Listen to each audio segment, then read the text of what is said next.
Hello, and welcome to the Nosy Bystanders Live. I am your host, Chief Nosy Bystander, and we are back again because the story just, I guess it just develops itself. Now, there's other stories going on that I want to get to if we have time. I want to get to Remy Ma's concerning statements in regards to Tory Lanez and Megan Thee Stallion because they're a little concerning. I also want to get to Jazz Prince too. So those are a couple of stories that are just developing that I wanted to touch on at the end of the show. But first, I would like to talk about the updates to this story. So, like you guys stated yesterday, Cheryl Orange had sat down with Anderson Cooper. Gosh, why is his name hard to remember? She sat down with Anderson Cooper in a 6-minute interview, which is quite telling. So we're going to listen to it. We're not going to watch it because of copyright infringement, but we are going to listen to it. So YouTube allows that. So we're going to listen to it. And then something popped up on my For You page today, and it was a girl who was a current patient of Dr. Chavez, and she had a little bit to say about what's going on. So we're going to listen to what she had to say and her experience in Matamoros, in her experience as him being her surgeon. And then another tidbit. So shout out to one of the nosy bystanders who watches our show. They sent me a link. Now let me explain this before I go into the intro and see who's all in the building. Nosy bystander had sent me a link. Y'all know who those what's it called, those Hebrew Israelites. So he sent me a video of the Hebrew Israelites, what looked like they were just having a regular like Thursday meeting. One of the individuals who's part of the Hebrew Israelites lives and has family in the area of Matamoros, so they just started discussing it. And the individual who lives in that region spends about a good 10 minutes discussing what the dynamics are politically in that area, which I thought were incredible. Now, granted, the host of that live stream just kept cutting them off. So I want to go over those details and what he said that makes a whole bunch of sense. And it's going to really add up to a lot of the theories that you guys have. And it was just a regular conversation. So shout out to Nosy Bystander who sent it to me. I don't want to dox your name because I don't know if the Hebrew Israelites let you listen to gossip. So I'm not going to tell anybody who you are, but shout out to you. And I appreciate that. So let's first see who's all in the building.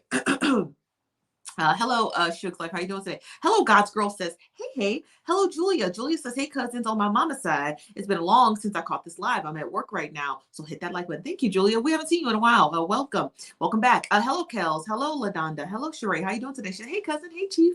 Hello, Greatness. Hello, Quanda. Hello, Amber. Hello, Outspoken Introvert.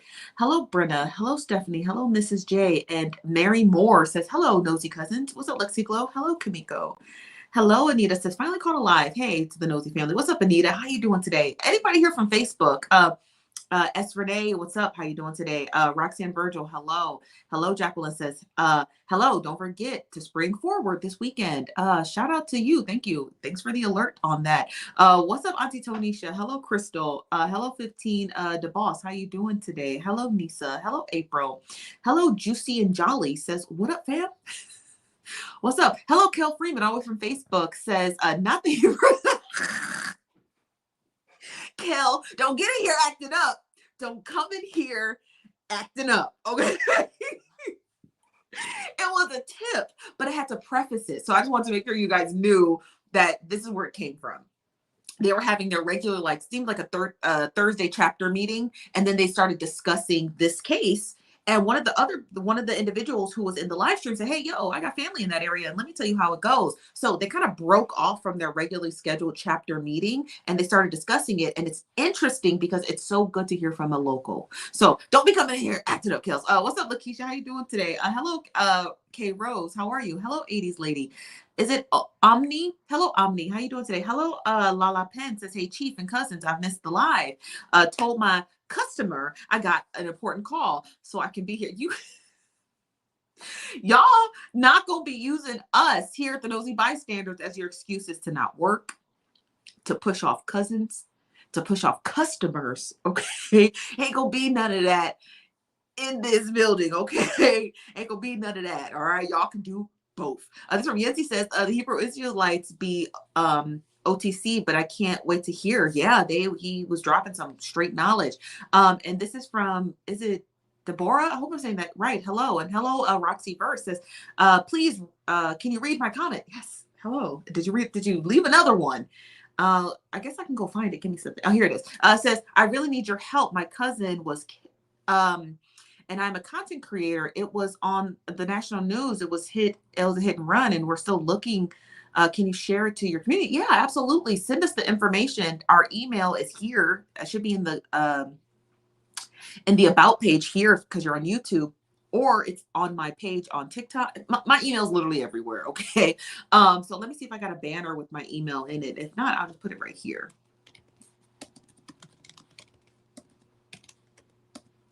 Hold on.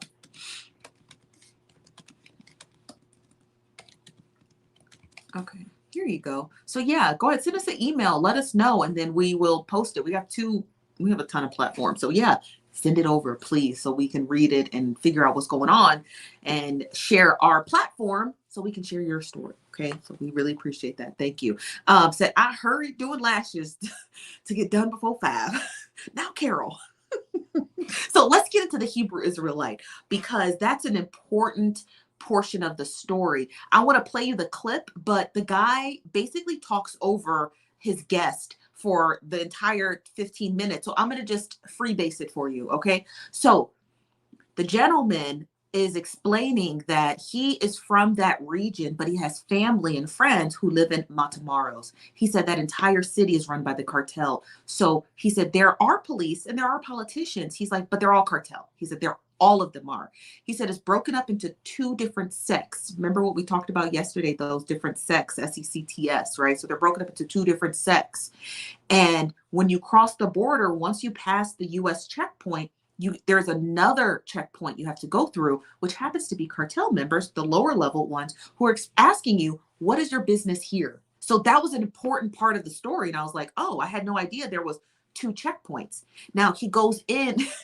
Yes, honey, free base. That's right. So he goes in to say that it's likely that these people, the victims, that they crossed the border, and then they were also met with an additional checkpoint by lower level cartel members asking them basically, what is your business in our city? The gentleman goes on to explain that these people do not engage in, like what we said earlier, they don't engage in kidnappings, and they definitely don't engage in these type of things, but they manage and run the city. So when I think the other Hebrew Israelite was asking him, do you even believe like that they would write like an apology letter to the United States and to the Mexican government? He said, yeah, because they don't want any sort of dealings that have to deal with the United States encroaching or invading that area in counterintelligence. Same thing we said. Now, the only reason why I was able to speculate that is because, granted, I have a degree in political science, so I already understand counterintelligence completely. So we already know that. So he said what he speculates, the gentleman said, what he speculated was that once they got to the second checkpoint to basically check in, you know how Jay Prince makes people do in Houston, to basically check into the city, he said it's more than likely that they weren't aware of who these people were and just tried to drive off. He said that's what seems quite likely. And if they drove off, then the cartel could have taken them for someone else, like that mistaken identity that we keep hearing about. He's like, so that is possible. He's like, but you are not able to enter into that specific border city unless you check in. And if you pull up, you're driving, they stop you in the middle of the road, they ask you, what's your business here? You kind of get sketchy and you try to speed off, they're going to come after you. He's like, so it's always best especially if you're traveling there, just check in, and it makes it very simple to move about that city. So I thought that portion was interesting. I hated that the guy kept cutting him off and it took him 15 minutes to explain that little thing. But that is interesting about the dynamics of what goes on in that city. It does make sense. It absolutely does make sense. He said, yeah, that makes sense, right? Yeah. So, y'all know how y'all come on, man. Y'all know the story. If you're not aware, Jay Prince is a music mogul who manages a music group called, I forget what it's called, Mob Ties. They people speculate that Mob Ties does have gang affiliation and that they are gang affiliated in the Houston area, and they believe that Mob Ties still engages in what's called check-in culture. If you don't know what that is, check-in means that when you touch down in a city, especially if you're a famous person, if you're touching down in a city, you need to check in with the person who runs that city. And it's not the mayor, I promise you. So because of that check-in culture, it's kind of like a worldwide thing. You got to check in everywhere, specifically when it comes to gangs and sex. It's just part of their culture. Check in. They want to know who you are and what you're doing about the city. It's from Amber. Shelby says, how about let's just not go to Mexico and stay safe? Mexico is a safe region. There are dangerous places all over the globe. There's dangerous places here, everywhere. You know what I mean? When it comes to safeties within cities, that is a political, like, it's part of your campaign of how to make a city safer, just like how you manage the budget. So there's unsafe places everywhere. You understand what I mean? So I would never write off an entire nation because of a bunch of yahoos. You understand what I mean? Does that make sense? This from ES Renee says, didn't they see those weapons? I would be afraid to drive off. None of this makes sense. Yeah, no, they could have. They couldn't have. I don't know. You're very welcome, Roxy, but it's two N's, not one. So you got to make sure you spell that right. It's with two N's. It's Stefann. Okay. So let's get into this interview here. So I'm going to play it for you, and I'm going to pause it a bit because there's a lot of parts of it that I want to kind of dissect. So let's get into this. Turn the volume up. You're not going to be able to see my phone because of copyright infringement, but you will be able to hear the interview. Okay. It's hard. I'm trying one day at a time. It's a lot to process. So you were the first to actually alert authorities in Brownsville about that your friends were missing or hadn't made it back. Can you let's just start by telling us about why you and your friends were planning to go to Mexico?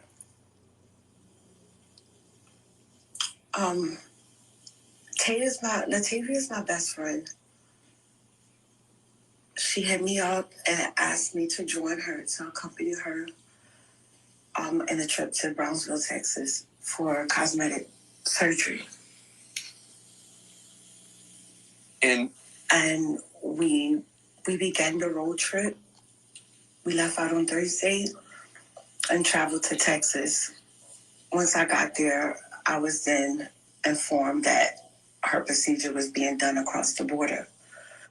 Now, let me pause it right there. So Cheryl Orange says that when they left South Carolina or North Carolina, I can't remember, one of those southern states, on Thursday, arrived in Mexico on Friday, and that when they arrived in Mexico, that's when she found out that they needed to cross the border in order for her friend to get her procedure.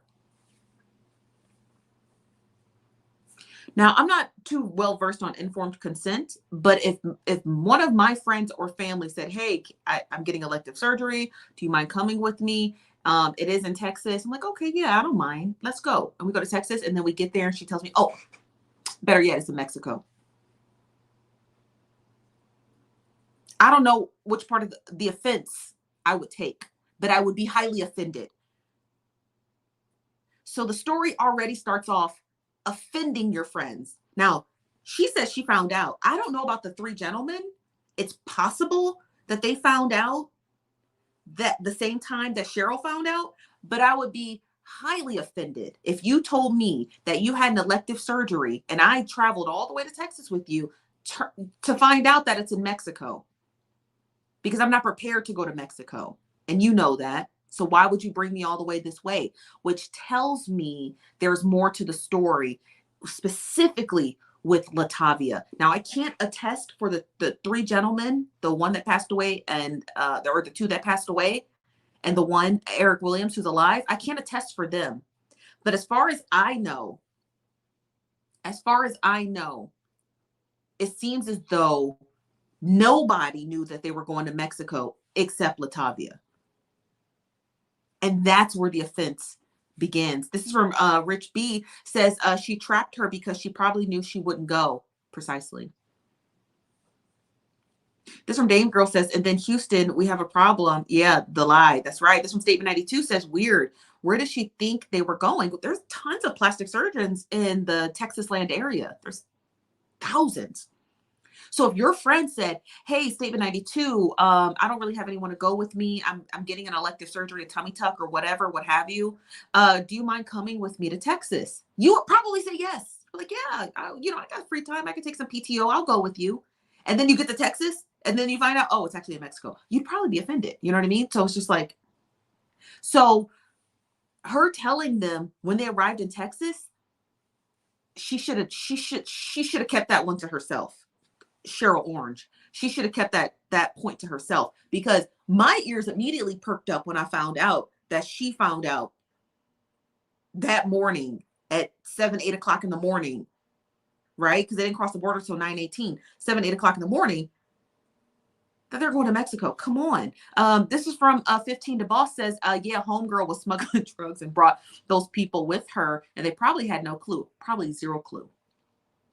Probably zero clue. This is from Deandra says, Latavia sounds like a bully and demanding and manipulative. You think? The bully and demanding, I don't know if I would subscribe to that, but manipulative, yes. This is from Chick Me. What's up, Chick Me? I haven't seen you here in a while. Says, people said the girl told the surgery would be in Brownville, and when they got there, they found out it was in Mexico. Yeah, that's a setup. Is it an okie doke? I don't quite know yet. This from Shug says, I would be hot. Girl, 38.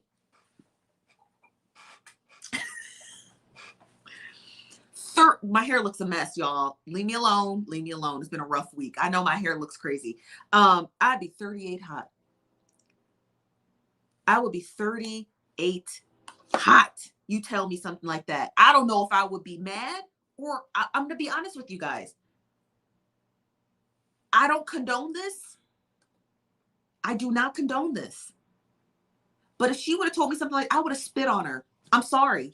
It would have just, I'm not going to put my hands on you, but I might spit on you. And there's nothing wrong with Mexico. But it's the fact that you're literally asking me to go into another nation without my consent. I live in this nation. It don't take a whole lot for you to say, Steph, let's go to Florida. But you say, Steph, let's go to Florida. We get there, we're like, oh, better yet, we're going to Cuba. Girl, I would be 38 hot. What you mean we're going to Cuba? You said Florida. You didn't say Cuba. They don't even sound alike. Okay, but let's get back into Cheryl Orange's interview. In that event, we were just arriving in Brownsville, Texas at Studio 6. Mm-hmm. Yeah. And I didn't have proper identification, so I couldn't join her to go across to the border with. I'm telling you right now that we know, because I'm going to pause it right here. So she said that she didn't have proper identification, so she didn't cross the border. When she found out that they was going to Mexico, she said, I don't got my ID. And I'm with her, because I'd have said the same thing. Because you ain't going to set me up for no okie doke. Oh, Steph, I'm having elective surgery in Texas. Better yet, it's in Mexico. Girl, I done forgot my ID. And my wallet. And you know what I would have did? I would have flew home. That's me. That's just me. I would have flew home and be like, and blocked her and never spoke to her again, because that is an offense. I'm offended. I would be completely offended, and I would have been like, you know what, girl, I ain't got. And as soon as they crossed that border, I'd have walked into that hotel. I would have grabbed my stuff, and I would have caught the first Uber to, Bush International Airport or Dallas Fort Worth, and called it a day, because she wouldn't have been my friend no more, because you got me messed up. Me back at the hotel. So because you didn't know you didn't know you'd be going out of the country, you didn't know you'd be going to Mexico, you didn't bring ID with you. Did you travel with her and the others to Brownsville, or did you meet them there? We all traveled together. Terrible friend. So did you have any idea about threats down in Matamoros or what it was like across the border? Or did Latavia? No, sir, not at all. Not to my knowledge. I'm assuming that she didn't know because I know her. Like, she's not gonna travel to danger.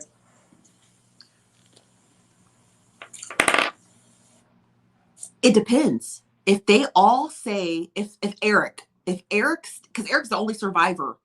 If Eric says, she didn't tell me we were going to Mexico until we got to Texas, she is definitely liable for those people's deaths. In my personal opinion. In my personal opinion, she's liable. She is, because you put your friends between a rock and a hard place. You put them in between a rock and a hard. How are they going to decide? It's not like she was telling them in South Carolina where they had time to kind of contemplate it, like, oh, do I really want to go to Mexico? Woo-dee, woo. You understand what I mean? She told them at the border. So what are you going to do? You're just like, oh, I'm not going to leave her alone. She's putting them in between a rock and a hard place. She's putting their lives at risk. Specifically, if Eric comes forward and says, I didn't know about Mexico until I got to Texas, then she should most certainly be held liable for her friend's deaths. Because why would you put them in a position like that to not say no? Now, Cheryl Orange is smart. Do I believe Cheryl Orange traveled 20 hours without a photo ID? No. Cheryl Orange looked like she's in her mid-40s, early 50s. She didn't look like the type of woman to walk around without a wallet. Give me a break. Okay? Give me a break. She does not look like the type of person who's just perusing through life without a photo ID, at least a state ID. So she was not dumb. She was smart enough to be like, you know what? Let me get up out of here. No, I don't have my ID. I don't have my ID, so I just went here at the hotel. Because she's not dumb. You know? She's not dumb. She's not dumb. So the surviving person, right? Because it's Eric Williams. The two who died was Shahid, I think that's how you pronounce his name, and Zindel. So Eric Williams, if he comes forward and says that, Latavia is in a world of trouble. Did you actually try to cross the border with them and were turned away, or did you just realize before even trying that you didn't have ID? No, she told me that when I told her I didn't have my ID with me, they dropped me off at the hotel and said that they would return in 15 minutes. That's why I was so worried. And how are you going to be back in 15 minutes? That is a key pivotal part of the story as well. So there's a number of things, and I want to make sure I just line them up before we finish this interview. She didn't tell at least one of them. Okay. She didn't tell at least one of her friends that they were going to Mexico until they got to Texas. The second thing is that she told them, we'll be back in 15 minutes. Back from what? In 15 minutes. And the fact that Cheryl remembered that means it's really telling. Because how are you going to be back in 15 minutes? For 15 minutes for what? Is this a surgery or a consultation? And even then, a consultation would take hours. So that's also concerning. That's incredibly concerning. Now, remind you, they crossed the border at 9:18. That ambush didn't occur to 11:45. So what were they doing for 2 hours and about 15, 20 minutes? What was going on? The doctor's office is only 6 minutes from the border. So what were they doing for 2 hours and 15, 20 minutes and some change? Those are my questions. Because it didn't seem right. 15 minutes had gone by. They were not there. So how long did you wait after 15 minutes? I mean, that must have been agonizing. When they dropped me off at the hotel, I had got into the shower. I showered and I laid on the bed. I think I was exhausted from I agree. The long hours, the long ride. So I ended up falling asleep. I woke up. That's right, Nisha. We're listening to the fifth person who did not cross over the border. There was 5 people. 4 of them crossed into Mexico, and we're currently listening to the interview with Anderson Cooper and Cheryl Orange, the friend who stayed behind. And it was already 5 o'clock in the afternoon. So from 9 to 5, I went down to the office, the clerk in the hotel, and I asked them, had my friends come back or attempted to, come in and out the hotel, come back to the hotel. And he told me no. So I called my boyfriend. I called Tay's brother, and I said, something's not right. And I text my roommate. I said, something's not right. 9 o'clock got here, 12 o'clock got here, midnight. And then now we're into Saturday morning at 10:23. It's literally a few minutes before checkout. Now, that's also interesting. So she said that when she got back to the hotel, Cheryl Orange, the fifth person who didn't cross the border, she stated that she took a shower and took a nap. She also stated that the only people's luggage that were in her room was Zendel Shade, I think that's how you pronounce his name, and Eric. Latavia had her luggage with her. She then states that when she woke up around 5 p.m., because, if you're driving for 20 straight hours, you're going to be exhausted. So it makes sense that she slept from 9 to 5. That totally makes sense. She said when she woke up, she went to the office. Nobody came back from Mexico. So she then called around family and friends and asked if they heard from Latavia or, the other gentleman. She then says, which I thought was crazy. She then says, the next day, it was 10 o'clock and I had not heard from them. And it was time to check out of the hotel. So they only paid for a one-night stay at a hotel? She said it was time for checkout. Because checkout typically is at 11 a.m. She said around 10 o'clock in the morning, it was getting close to checkout. So if she was supposed to stay, have surgery, either do her post-op surgery, recovery in either Matamoros or in Brownville, how was she going to be able to do that if she only booked a one-night stay at a motel? She would have needed at least a week before she could actually physically get back in that car and drive home. At least that's according to most of the consensus from women that I've been hearing from in my comment section and emails who said, no, I got a BBL and I stayed in Mexico for 3-4 days. Some other people said, I got a BBL, but then I crossed the border and I stayed at this recovery center, across the border. So a lot of people saying that you have to let your body recover first before you can actually get on your plane, get on your train, or get in your car and go home. So that's the thing. So why do they only book a one-night stay?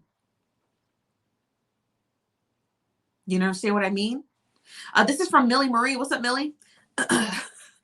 Nice avatar. Says, man, somebody done in the pool because ain't right with this. Something ain't right with the story or the receipts that are coming with it. The receipts are receipting, but the receipts are receipting. Okay, the math on them is mathing. It's the story that people are putting out that is not adding up. It's just not. It's just not adding up. There's more to the story. So the receipts are doing what they're supposed to do. They're doing exactly what they're supposed to do. But what's not happening is the story that everyone's just sticking to. Stop sticking to that story. Stop sticking to that story. No one believes it. Okay? You're going to have to find a new story. You're going to have to find a new story. Now, let me get to some of your comments because I would like to get to a female who has stated she is a patient of Dr. She's a patient of Dr. Chavez. He's also on TikTok. If you guys didn't know, Dr. Chavez is on TikTok. He's also on Instagram. This is the doctor. This is Dr. Robert Chavez. He is on Instagram. Okay. I will show you some of these images, but they're kind of graphic. Okay. Just know he be cutting up into people. All right. But this is the doc. This is Dr. Chavez. This is him. He is here on TikTok. He been on TikTok. Okay. He been on TikTok. He's been on TikTok. All right. And ain't nobody in the comments except, there's nobody in the comments except women asking, how do I book? Okay. Apparently he's really good. So let me get to some of your comments, and then we're going to get to her video, because one of his patients has posted a video. Okay.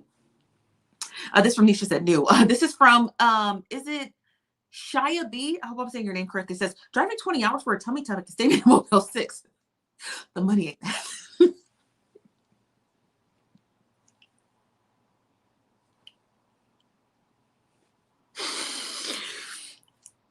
The money, and I was trying to be nice about it. Okay. Because granted, I've never had elective surgery. The money's not mathing. Okay. If I'm getting any elective surgery, I'm making sure I have the most beautiful stay possible. Okay. Because I'm already in pain. So I at least want to lay somewhere plush. I was just talking to a friend today earlier about how I want to get my nose done. I don't want to hear nothing from y'all. I do want a nose job. I want a nose job. I don't have a very big nose, but I feel like I think I could get away with a nose job. So when I do get a nose job, I'm definitely going to make sure I stay somewhere comfortable and safe. Okay. But let's get into her video. Turn your volume all the way up. August 2nd, 2022. All right, so the math ain't mathin'.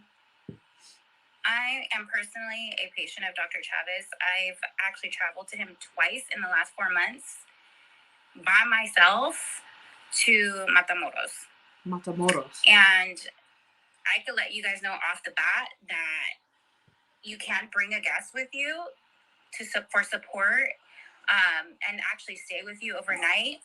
But he only allows you to bring one person. For her to have 3 grown-ass men join her for her surgery day, they had a different agenda.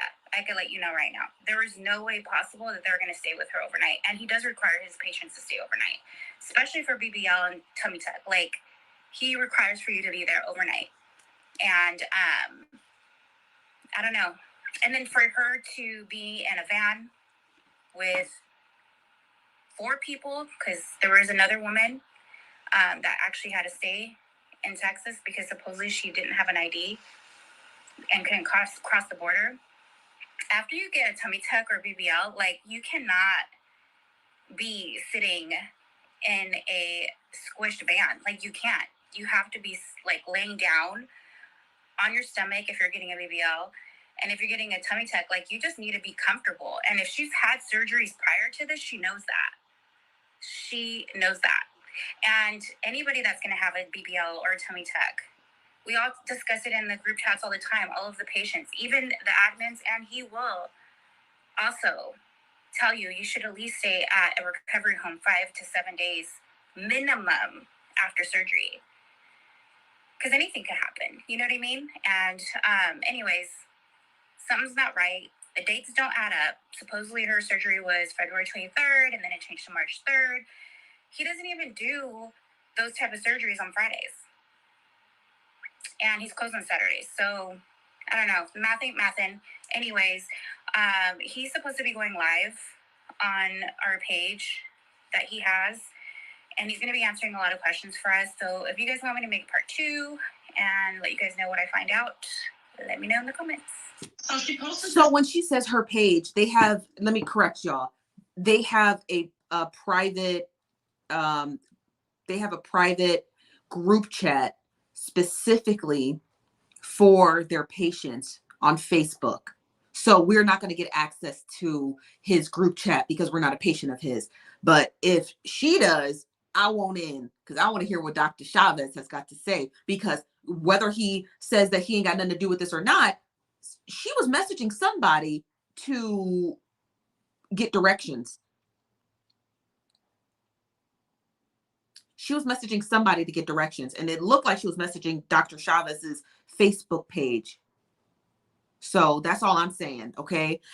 This from Keisha says she's right. I believe her. Absolutely. This from Cookie Woods. What's up? Cookie says, well, maybe they were dropping her off, which is why she was the only one who took luggage, which is totally understandable. But Dr. Chavez doesn't do surgeries on Fridays. Now, maybe if she was bringing him a pretty penny, he probably would have been like, you know what? I'll do it. You know, the surgery is normally $3,000, but she's going to give me $4,500. So I'll do it. But he seems like he makes money hand over fist. So he doesn't seem like he has to work, you know, like he can pick and choose which days he wants to work. He looks pretty successful, I'm not gonna lie. So he looks like he can pick and choose whenever it is he wants to work. Now, if she was supposed to stay overnight, I guess it makes sense when they told her we'll be back in 15 minutes. We're going to drop her off. Dr. Chavez tells her to stay overnight. And then was she going to go to a recovery center? My question is, let's say the surgery is real, because it seems like it could be real. Was she supposed to go to, where was she going to go to recover if she checked out of her hotel? If her hotel only had 1 day, or she only checked in the hotel for 1 day. So where was she supposed to stay in her hotel? You understand what I mean? This is from QB Passport Flexin. Thank you for super chat. Says the truth is coming out. Tummy tuck is calf. This from Shell Thornton says she's saying facts. You have to drain and have to have post-surgery massages and lab work after your procedures. Exactly. That's why he keeps his patients overnight. So it makes sense that Latavia took her luggage, right? But what doesn't make sense is, where was she going to go after surgery? Were they supposed to pick her up? Right? Because they check out of the hotel, let's say the next day, right? They were going to pick her up at 11 a.m. Let's say the doctor says, okay, she's got to go to recovery for a week. Did she have a recovery center booked? Or were they going to stay at another hotel for a week? Or did she have, because he doesn't have a recovery center. I just want you guys to know that. He doesn't have one, but he recommends that you go to one. So where were they going to stay once her surgery and her day with the physician is over? You know? This from Genealogy says overnight, then it was Saturday, and the girl says he didn't work on Saturdays. Exactly. No idea. I guess another hotel while she was in recovery.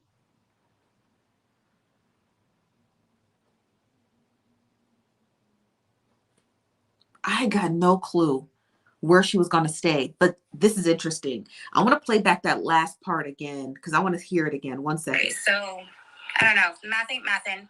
Anyways, he's supposed to be going live on our page that he has, and he's going to be answering a lot of questions for us. So if you guys want me to make part 2 and let you guys know what I find out, let me know in the comments. So she posted this on. Now she is in the comments answering questions. I said, thank you for sharing this. She replied to me, oh, I didn't even see this. She said, also, his patients need to arrive for surgery early in the morning, usually 7 a.m. So the time frame of her going out there doesn't even make sense. Huh. She also said Dr. Chavez procedures range anywhere between $2,000 and $8,000 max. If they had more than that on them, then they were there for other reasons. That's interesting. She said his patients have to arrive at 7. I've never seen a surgeon do surgery after 7 a.m. I just never seen it. I mean, I watch enough of those surgery shows to know, but physicians usually start surgery. They should usually get up at 4 a.m. That's usually their clock. Then they get to the hospital. They do a little bit of paperwork. By 5 a.m., they're prepping the OR room. And usually by 6, 7 a.m., they're starting their first surgery. And the only reason why I know that is because, 1, I watch a lot of those doctor shows, but 2, when I used to work in insurance, I used to work for a health insurance company all the time. Anytime we would look at all kinds of stuff that came in from the hospitals, most of those surgeries that people were getting scheduled for whatever reason was usually in the crack of dawn. Okay. It was at the crack of dawn. So her getting there at 9, her crossing the border at 9:15, I feel like she would have been incredibly late for surgery, but granted, we don't know what he told her, but I'm waiting to hear from her. Let me send her a message back. Oh, she followed me. Let me go ahead and send her a message. Hold on. Let me go ahead and send her a message.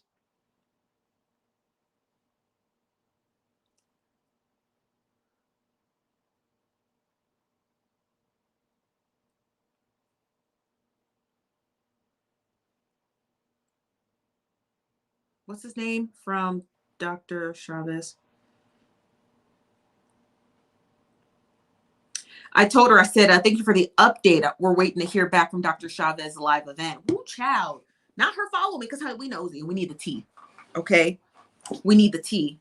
We show enough we do. We need the tea. This from Rich says, I had surgery at 7 and had to be there at 5. precisely. This from MG says, so was she set up by the doctor's office? I don't think so, but we don't know. Latavia was messaging somebody from the doctor's office because they sent the person at the doctor's office, I'm assuming the receptionist, sent a screenshot of her and Latavia's conversation to Latavia's family at the time she was missing and saying, hey, she did make it here, but she got lost and we sent her directions. And here's what we told her. So the person who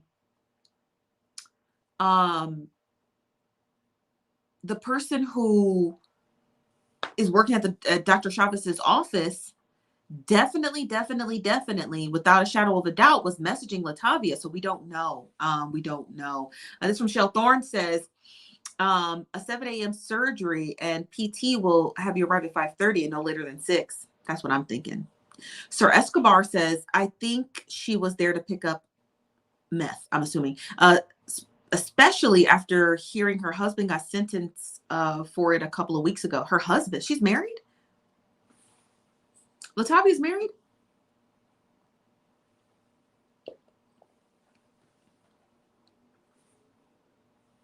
My ear hurts. I think I got an ear infection. Because baby, it hurts. I think I'm gonna take some penicillin. This from Ditch Doctor says, we don't know if the number that was saved was really the doctor's number. That was on Facebook Messenger. Let me correct myself. So Latavia was messaging the physician's Facebook page via Facebook Messenger. She was not messaging a cell phone. Okay, I just want to make sure you guys know that. So we got all the facts in order. Kimberly Denise says it could have been a fake page. Possibly. We'll hear that from Latavia. We'll hear that from Latavia if she said, hey, I realized by the time we got there, it was a fake page. But the address, it doesn't make sense, because if it was a fake page, why did the fake person send Latavia the actual doctor's address? It's there. They sent her Dr. Chavez's address. We looked it up. It's his address. It's all over his website and all of his social media. So if it was a fake page, why would you send them to the right spot? Wouldn't you try to lure them somewhere else? You understand what I mean?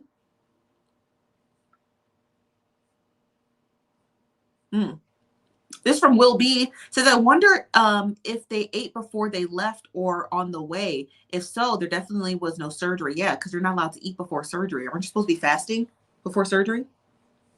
Right? She is married, huh? Has the husband come and said something yet?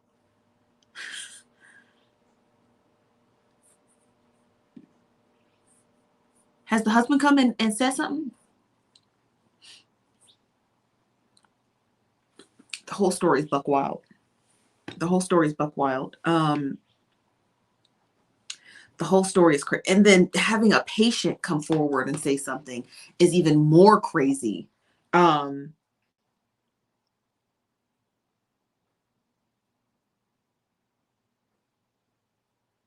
Yeah, that patient, she knows something. She's been there. She said she's seen him twice in the last 4 months. So she saw him in December and then sometime again between either January, February, and March. Like,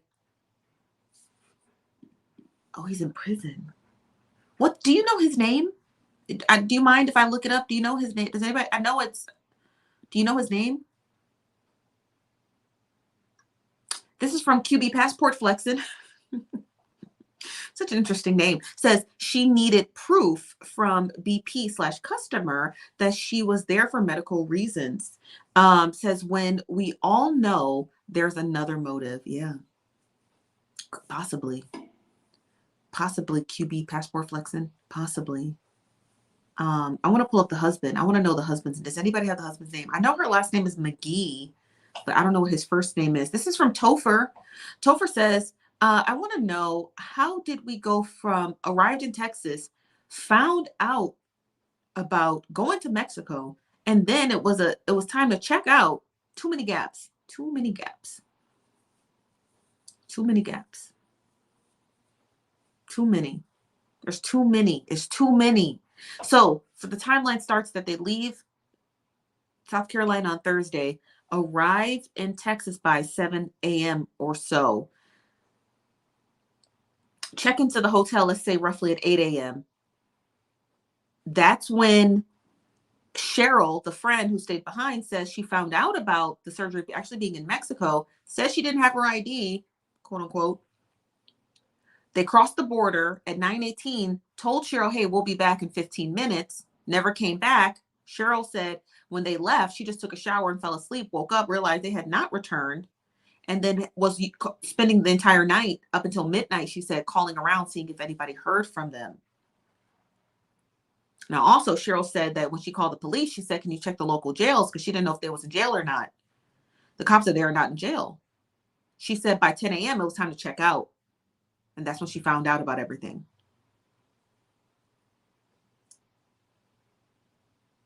But remember, the ambush didn't happen until 11:45.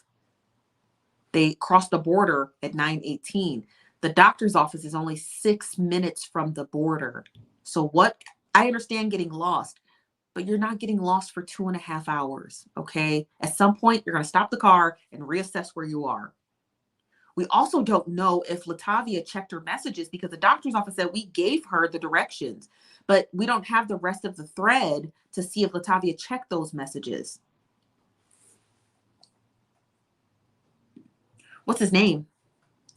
And who's posting on whose Facebook? This is where Mandy says, why would the others have their passports with them if they didn't know they were going to cross? You don't need your passport to cross the border. I don't know if you know that or not. You do not need your passport to cross the border. You either need your birth certificate or social security card, or it really depends on the agent at the gate, you guys. Like, you guys, I hate to sound mean, but like, it's all about the agent at the gate. And me being someone who's crossed the border before without an ID, without anything, because sometimes they look at you, they be like, I know you're an American. They don't try to question it. They just be like, all right, go ahead, go ahead. They just do like this to the cars. And then they'll pick ones that they stop, depending on how busy it is. They'll be like, all right, stop. And then they'll be like, oh, you got your ID, you got your passport. What are you doing? Check the tires. It depends. But there's no way it would be nearly impossible if every single Border Patrol agent stopped every single car and gave everyone a 30-minute spiel about what they're doing in Mexico. You'll never get through the border.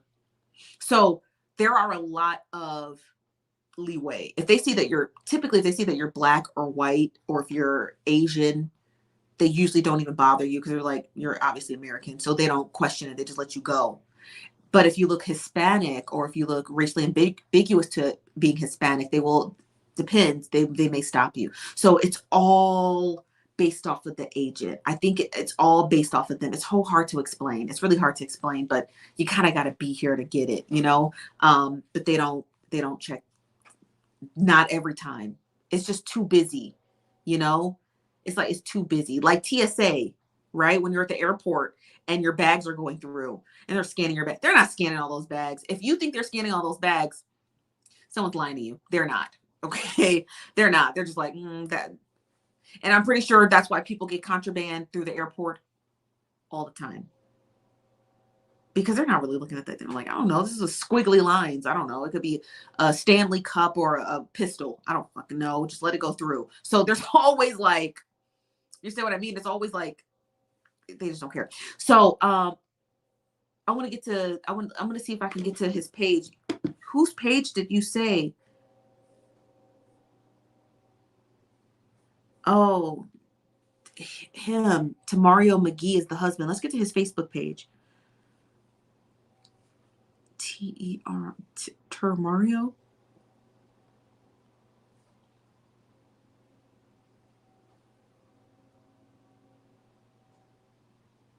Oh, well, I don't know where his.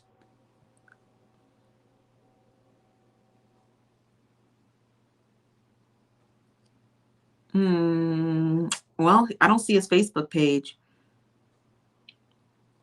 but I did find an article on him. Here's the article. Let me pull it up. It's this here. This is him. Myrtle Beach man sentenced to 10 years for drug charges. Child. Let me share this on my computer.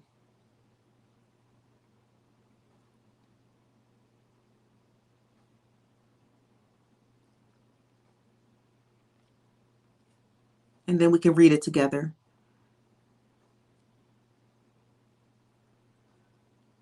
You're going to hear a couple of beeps. Just ignore them. Okay, there it is.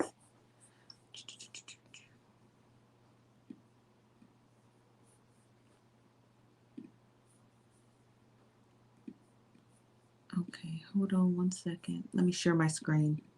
I want to read this article. Okay, here we go. It says Myrtle Beach man sits to 10 years for drug charges. Tamario McGee pled guilty. It says Myrtle Beach, hold on, let me scoot it over a little because I can't see. It says Myrtle Beach man pled guilty in court on Tuesday without any recommendations or negotiating for a second offense trafficking of methamphetamines and the second offense of distributing them, according to the assistant solicitor Kathleen Crook. The 15th Circuit solicitor Jimmy Richardson announced that Tamarico, 34-year-old, sentenced to 10 years. Trafficking meth is considered a violent and serious offense, so McGee must serve at least 85% of his sentence before he's eligible for release, according to the reports. I want to commend the Narcos unit in Horry County Police Department for their hard work on this case.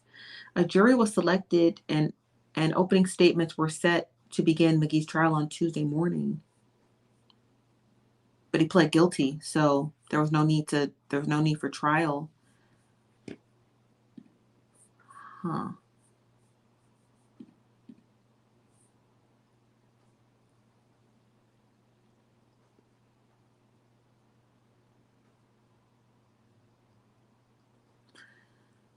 So now we got to get into the nitty gritty, okay?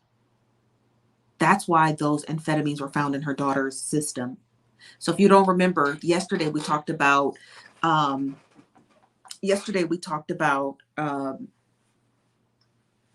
Latavia's daughter, who, this was in 2016. Now, I'm not sure if she has custody of this child since then, but in 2016, she lost custody of one of her children because they found amphetamines in her system, and it was in her hair. She had a lot of it in her system, and it was in her hair.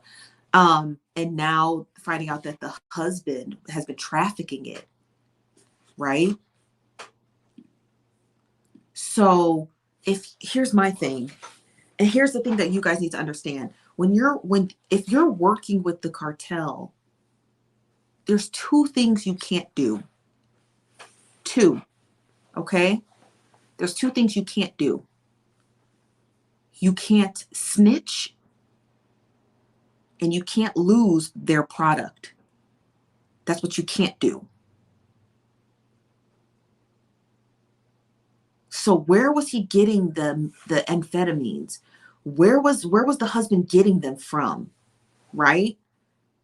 And why did he just say, okay, I'm just going to plead guilty? Is he connected to the cartel?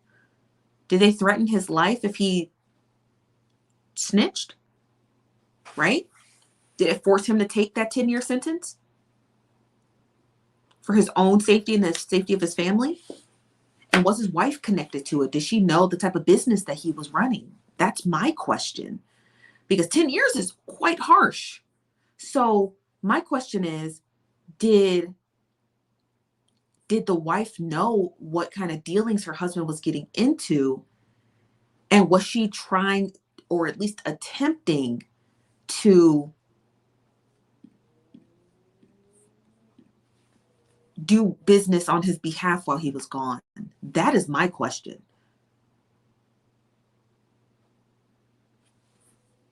Amphetamines. This from V. Hager says, of course she knew.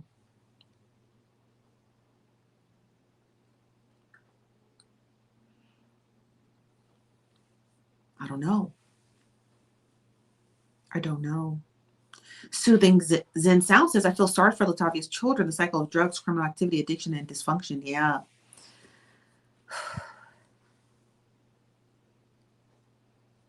You said that's why they didn't have it February 13th. Was he sentenced on the 13th? That's why she didn't have it on 23rd. He was sentenced on January 31st. Maybe. Possibly. I don't know. But there's a lot to say about that, though. Was she doing business on her husband's behalf? When did he get sentenced? He didn't get sentenced. He pled guilty.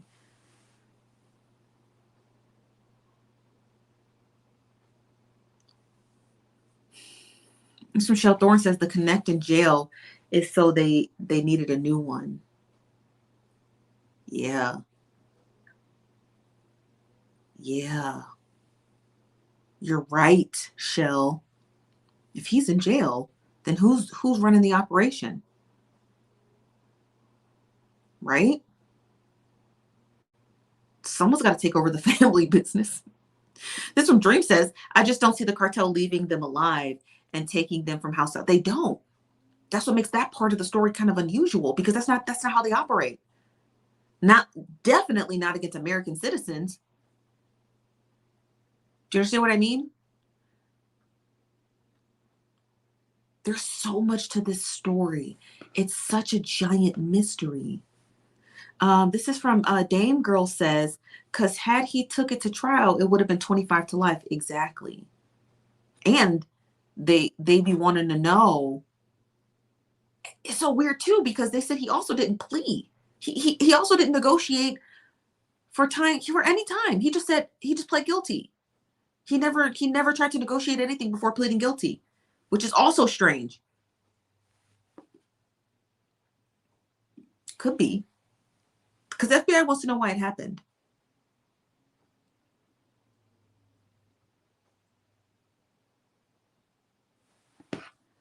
Paula Ballard, what's up? All the way from Facebook says, did her mom say that she had been to Mexico before? She did.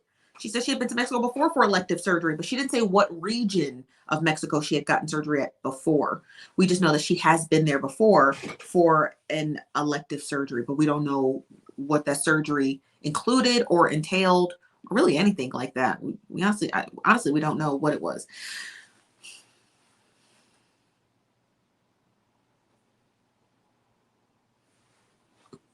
Sergeant King, there are no transcripts when you plead guilty.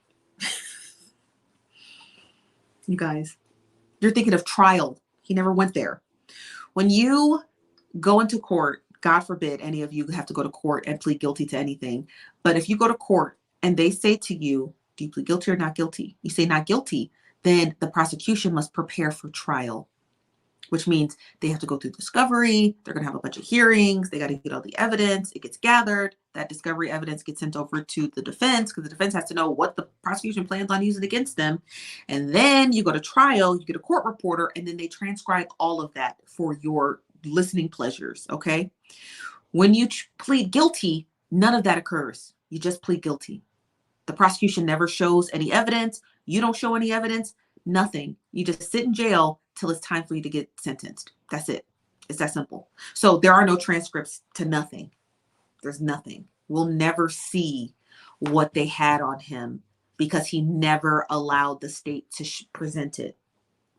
We don't know what they got on him. You know what I mean? We don't know what they got on him.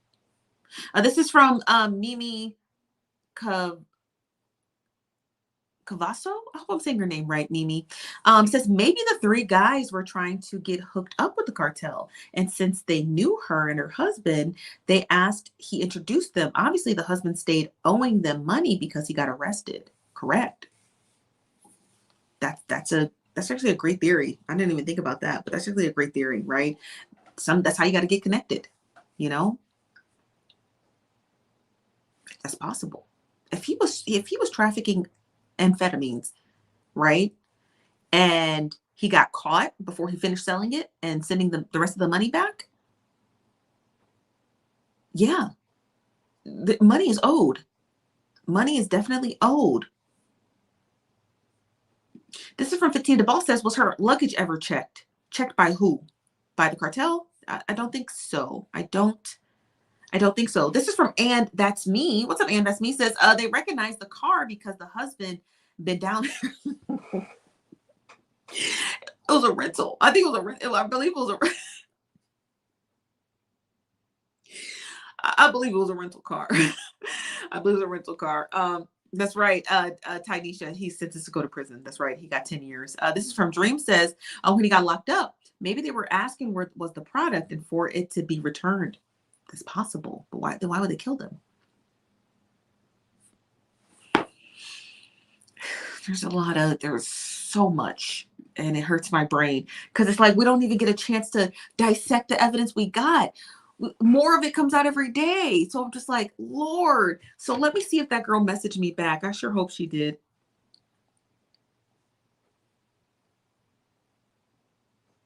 No, she hasn't gotten back to me yet. I'm hoping she does. I need the tea. I need to know what Dr. Chavez is saying. That's what I need to know. I need to know what Dr. Chavez has got up his damn sleeve. This is wild. This is from Marcy Lynn. Hello, Marcy. Says, someone said that one of the guys in the vehicle was wearing a bulletproof vest. A guy on TikTok showed it today. Was he? If so, can you tag us? We'd all like to watch that. I can see if I can look it up, but I'm not too good at searching on TikTok. I ain't gonna lie to you. My search game is weak, y'all. I'm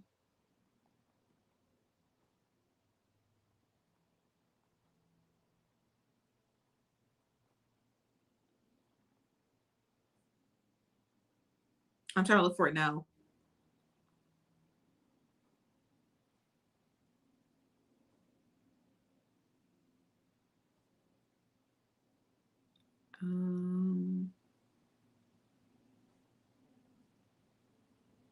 I'm trying to.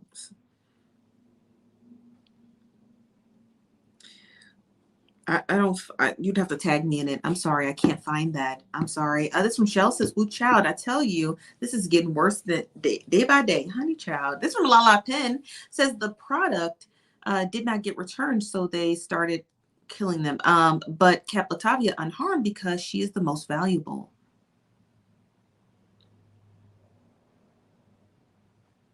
I mean, that's possible. I don't know. I mean, maybe her body just defied the laws of physics and she just didn't get hit. I don't know if I would consider her the most valuable, but then again, which page did y'all tag? Did you tag this page? This one here? Because if you tag that one, I'll be able to find it. Okay. Lord, I hope I can find it. Hold on.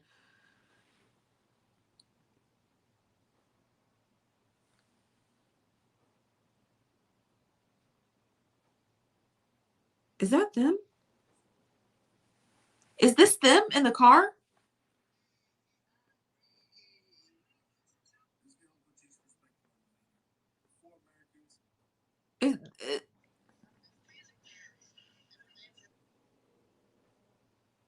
Here's the image.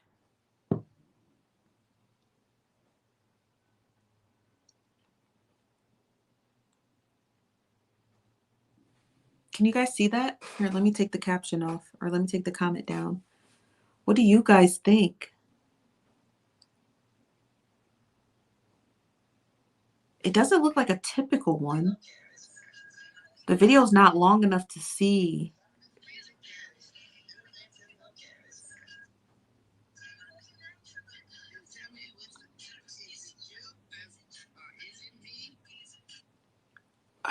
I can't.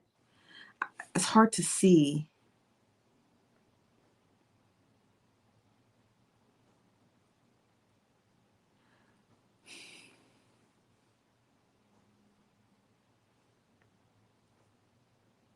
What is that over their what is that over their shoulder? What is that? I need to download this video because oh yeah, I need to download this video. I need to slow it down because it's going too fast and I can't. Okay. All right, here we go. Now, see, this is what I needed. I need to be able to do this. I need to be able to do that. Okay.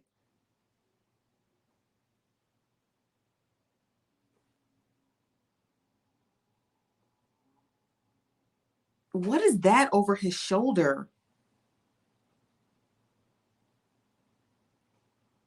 Do you see that? What is that? What is that?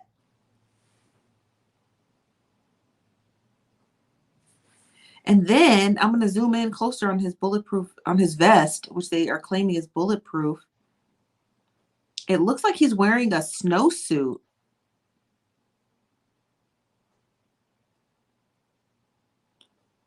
but where's the other person at? Wasn't there 3 men and her? There's only two men in this car.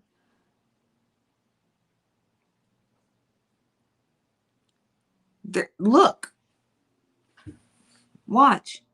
There's only 2 guys in this car. When was this video taken?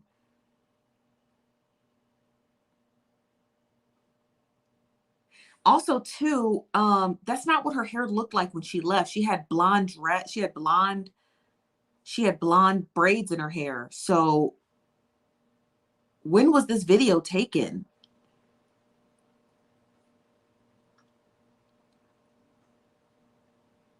I don't even know the timestamp of when this was taken. It doesn't even make sense. It's like there's only 2 people in the car. This is not the hair she had when she got there. She had blonde braids in her hair. It's got to be old. And that looks like a snowsuit. This video is definitely old. This video is definitely old. Yeah,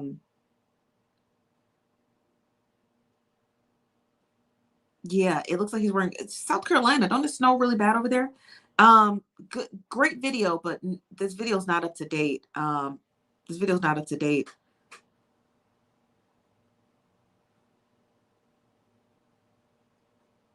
Yeah.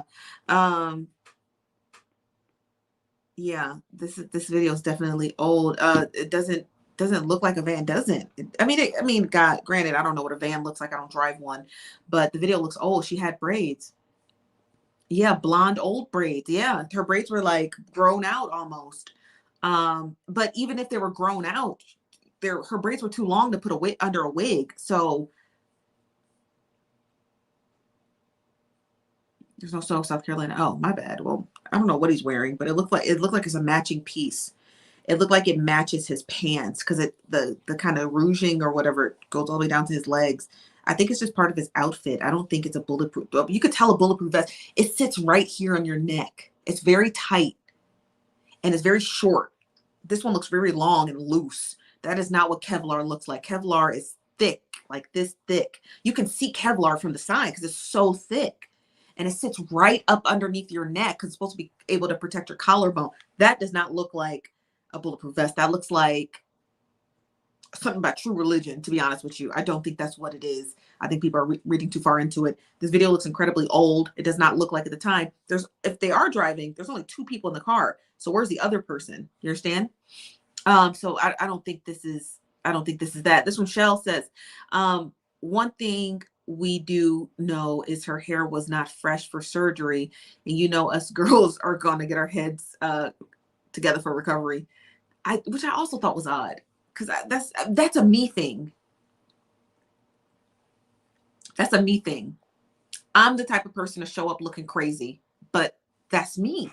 But I know for most Black women who care about their looks and their image, they're not going to show up looking like me. Does that make sense to y'all? y'all picking up what I'm putting down? Like, most Black women care about their appearance. So they're not going to go on vacation and with their hair like this. I would, because it's just hair. My hair is long enough where I can just wash it and put a little bit of grease in it, and then it does what it does. So I don't really think too much about hair, but I know a lot of Black women care about their hair and their appearance. So when I saw her, I was like, she showed up for surgery like that. That's not really our MO. That's not our MO. Our MO is to dress down even for surgery. So and for your 7 days of recovery. So that's what I thought was kind of a little bit odd about that. Kimberly Denise said a mess. This from Sergeant King says, no, they're not their first rodeo. Correct. You said right. Heavy, tight, and hard. Right. This from Carla Miles. What's up, Carla Miles from Facebook says, I don't have to snow to wear a snowsuit. Oh yeah, well. Yeah, I think this video is old. This video's got to be old.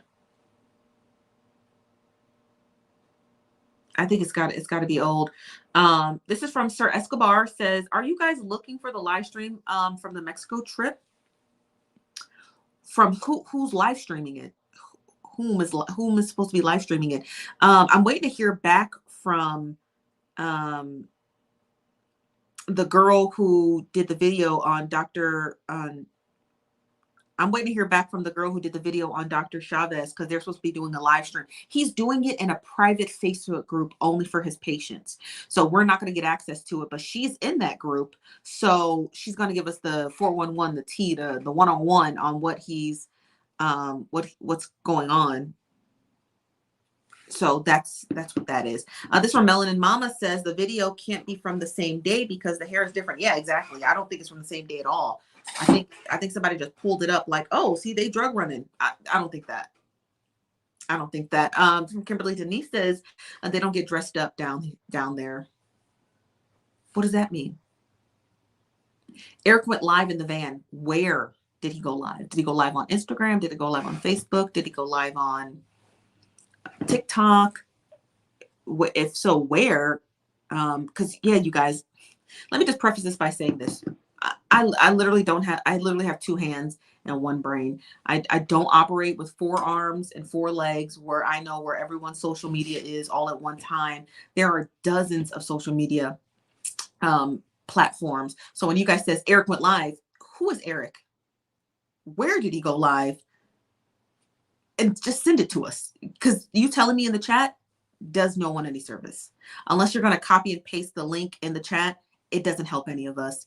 Again, every story is different. Every story is new. So it'd be nearly impossible for me to be able to find his social media page without help. So I just want to let you guys know that, like, I'm not like all knowing, all seeing. I can't all know and all see when people are doing stuff.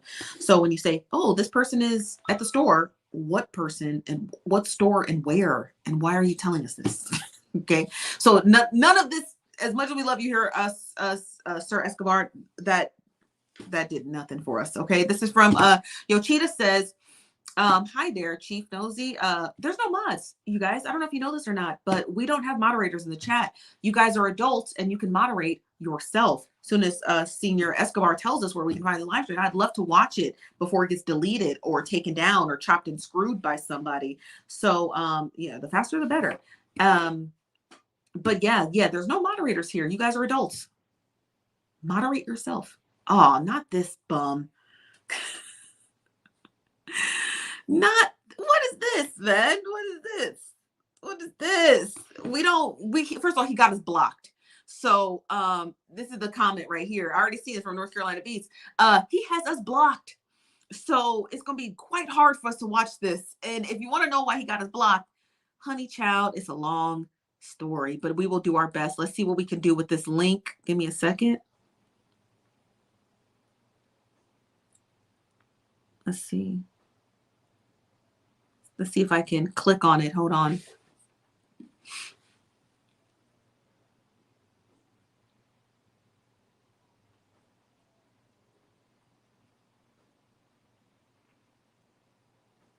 This is the ghettoest website I've ever seen.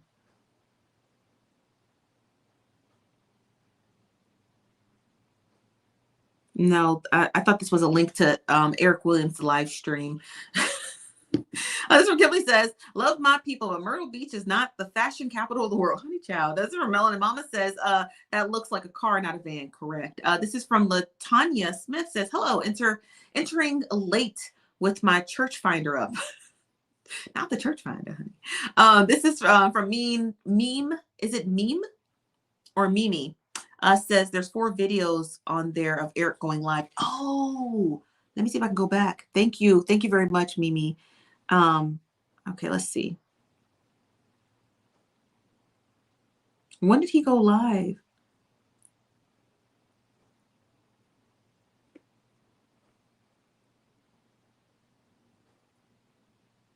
Okay, hold on.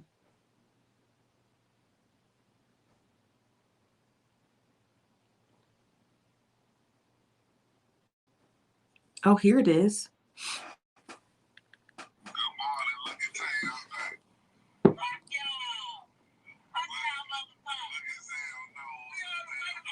Now this is current, and this is the loudest my volume goes.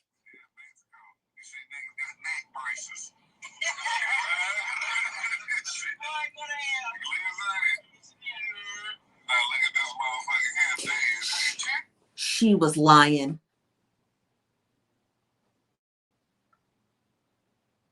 She was lying. She was lying. She was lying. She was lying.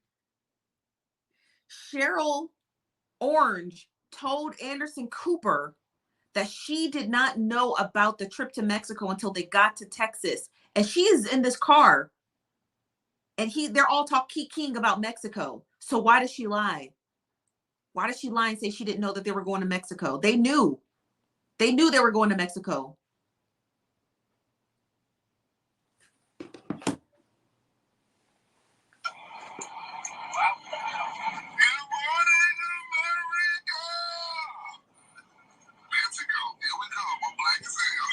He said, Mexico, here we come. Why was she lying? Why did she lie? She didn't want to go. Cheryl. So this is a video. Shout out to North Carolina Beat. Don't block us because we need this video. Shout out to North Carolina Beat. Okay, so this video comes to you from, I want to say it's either Zendel or Shaid. I don't know their names, you guys. Forgive me. He went live on Facebook. It looks like Facebook or Instagram. I can't figure it out. And they were all laughing and joking about, here we come, Mexico. Cheryl sat down with Anderson Cooper. You know Anderson Cooper, the Pulitzer Prize winning journalist, and said, I didn't know we were going to Mexico till we got there, till we got to Texas. That's what she said. She said, I didn't know we were going to Mexico until we got to Texas. She was in that camp with them. She knew she knew exactly where she was going. She knew exactly where she was going. Why did she lie?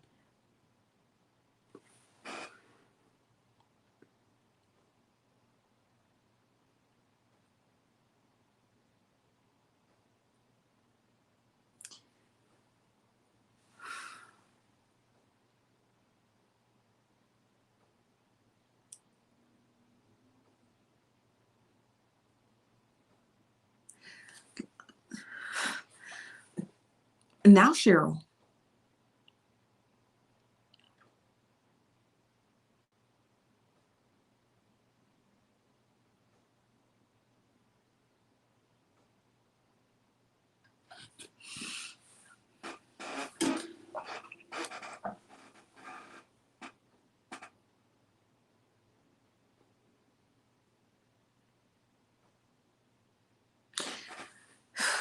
That's interesting.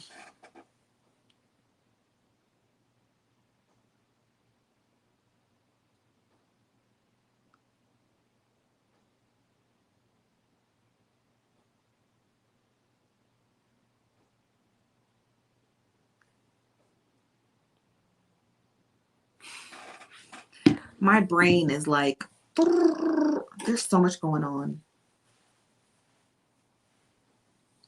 There's so much going on.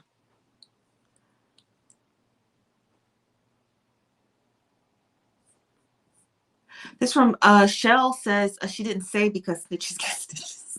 Just Bougie says she chicken out. Like I said, you're right. They're all lying.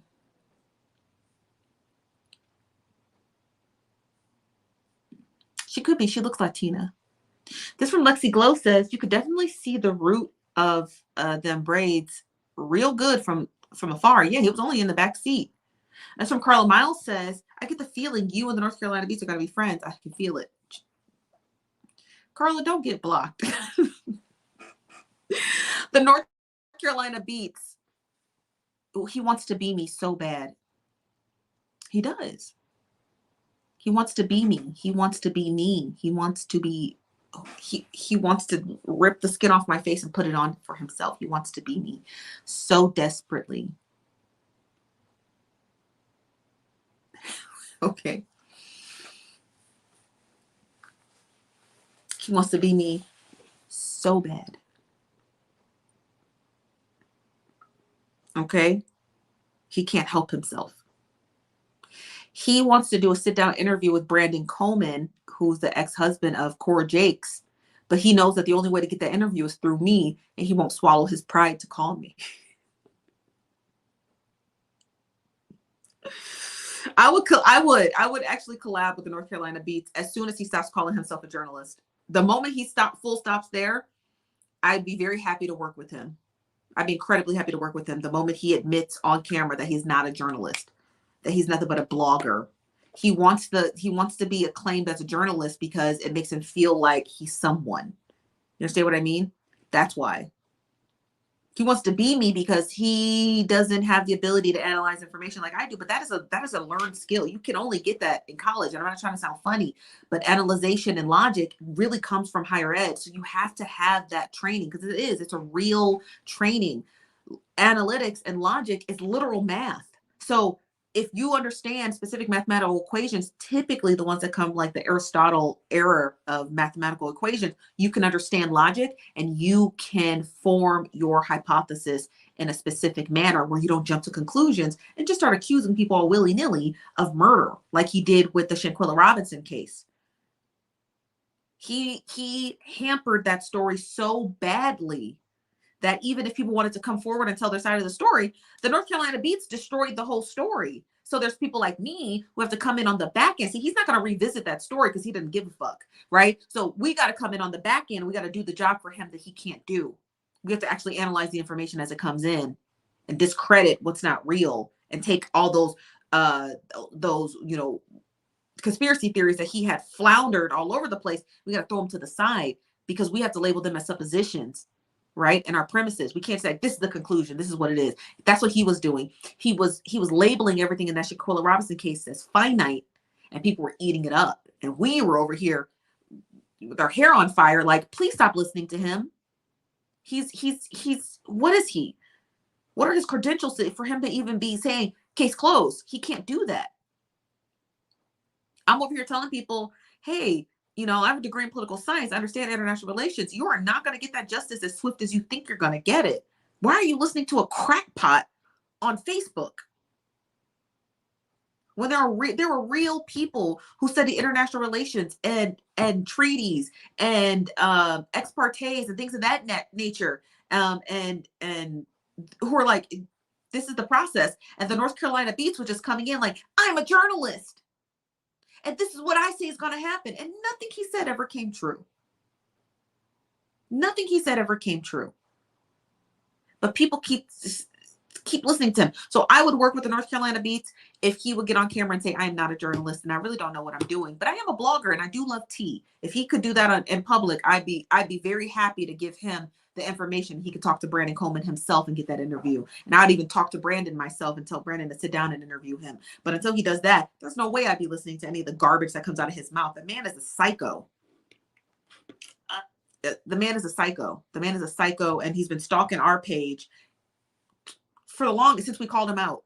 Okay? Since we called him out. This is from Melanin says, yeah, she's lying because they was talking about it in the van. Mrs. Orange, you are the weakest link. She really is. This is from F. Sanders. I was going to call you Flanders. I was going to say, this is from F. Flanders. Says, allegedly, according to the North Carolina Beach, Cheryl was the side piece of the victim who didn't tell his wife he was going to Mexico. Ooh. See, that's a good supposition you can make, because what was she doing there? Right? What was she doing there? Except being a side piece.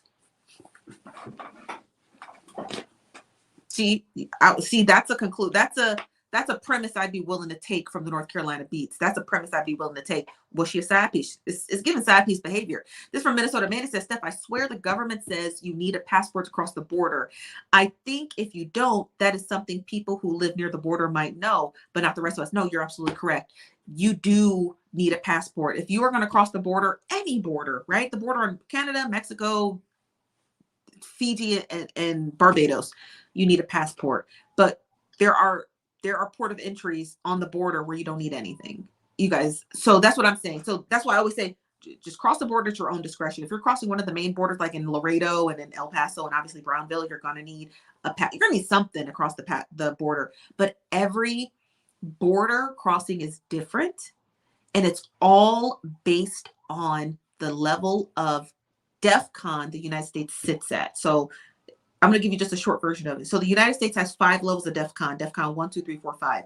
When we are at the lowest level of DEFCON, it means that we can lower our restrictions when it comes to specific entry points, like getting through the airport, crossing borders, right? So when I went to Chicago, I didn't have to take my shoes off, my hat off, my clothes off, nothing. I literally held my bag and walked through, no scanner, because we're at a lower DEFCON level. So it means that the level of threat doesn't exist in the United States. So they lower it. They also do that at the borders. They do it at port of entries and the TSA. Okay.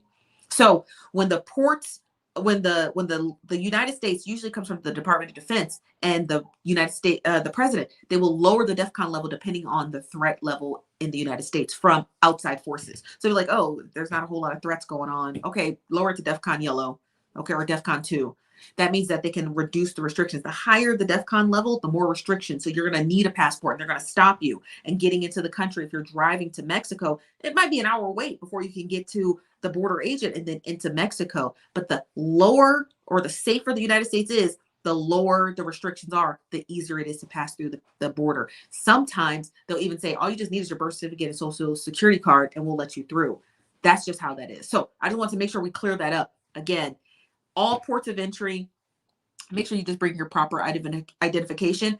But again, they're international borders, so it's all based off of whatever the Department of Defense and the President of the United States has labeled the United States safety levels at.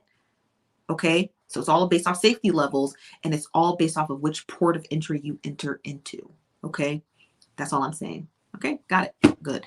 This is from Chavez, says, Chief, I like your pic in the background. Oh yeah, one of my followers made that for me.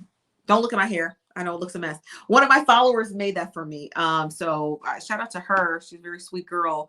I think she's like pinned in my bio on my TikTok page. This from Christy, says, nah, that's just their lie to say that they didn't even plan to go LOBS. Oh, you could be right. You could be right, Christy. I agree. It's from Bow Lady, says, maybe that Cheryl tummy tuck because she is not privy to other info. That's why they dropped her off and sit down and shut up until we came back.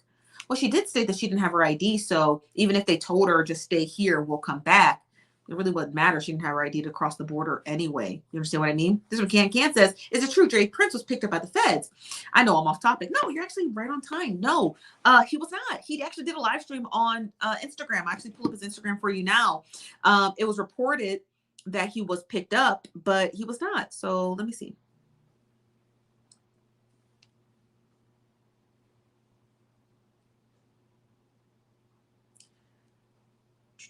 No, approximately 6 hours ago, when it was reported that he had got picked up by the police, he actually did a live stream here on Instagram, looking like somebody's unk.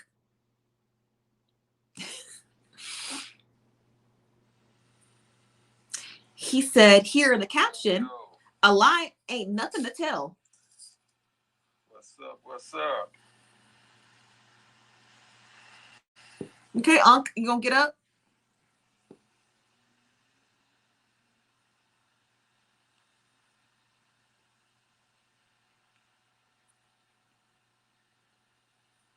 Yeah. I'm just relaxing, letting God's air blow on my face in a sucker-free environment.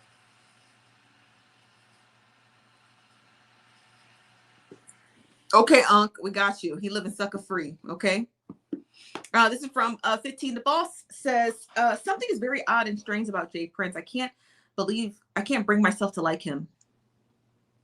He seems like a sleazo. Does that make sense? He seems like a sleaze bag. He always gave me sleaze bag vibes. You know?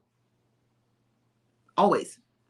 This from Carla Miles, says, they shouldn't have took women with them in the first place. All should have held accountability. The women shouldn't have been there. Not Stevie J's uncle.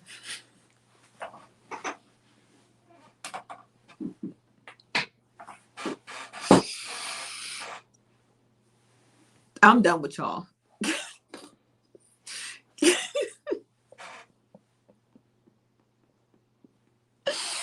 Not Stevie J's uncle, honey. Remember they used to call themselves Sleazo or something like that. There used to be a group of them. They used to call themselves Sleazos or something. But yeah, you guys, listen. What I'll do is I'm going to keep tabs on our good friend over here. I think it's, oh, here she is. She said, yes, I've been waiting, but it appears he was told not to yet. TJ discussed my guess is because they are still investigating this, and his admin said it will be delayed as it's out of his control. Also, they delayed the live stream. This is according to Shalita, the girl who stated that she is a patient of. So she posted. Let me turn this down. That she's a patient of Dr. Chavez. Well, she just DM'd me and she says, yes, I've been waiting, but it appears he was told not to yet to discuss. My guess is because they're still investigating this, and his admin said it would be delayed, but it's out of his control. She said, knowing Dr. Chavez personally, he doesn't want any of us to have any worry, and sure, he's wanting to give us that reassurance. As soon as he's able to discuss it, I will also try to record it if it allows me to. Okay, so that's the update. Dr. Chavez is going to go live, but it is delayed.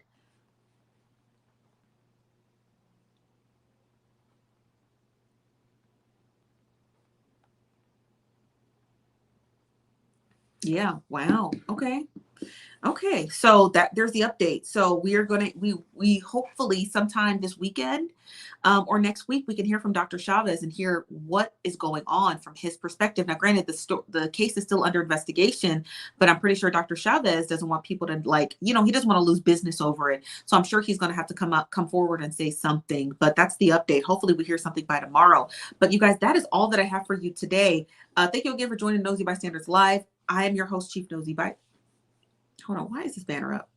I am your host, Chief Nosy Bystander. We'll be back tomorrow at 5 p.m. Pacific, 8 p.m. Eastern here at the Nosy Bystanders Live. We are probably going to do a show at noon tomorrow because there's a lot of news that we've missed because of this tantalizing story. So we do got to get to Jazz Prince. We do got to get to Remy Ma and Megan Thee Stallion and a whole bunch of other stuff that's going on the internet. But we'll be back tomorrow at 11 a.m. Pacific, 2 p.m. Eastern, and 5 p.m. Pacific, 8 p.m. Eastern. So 2 shows tomorrow. I will see you guys tomorrow. Have yourself a good night. It's Friday. Go hang out with your baby daddy. Okay. Good night.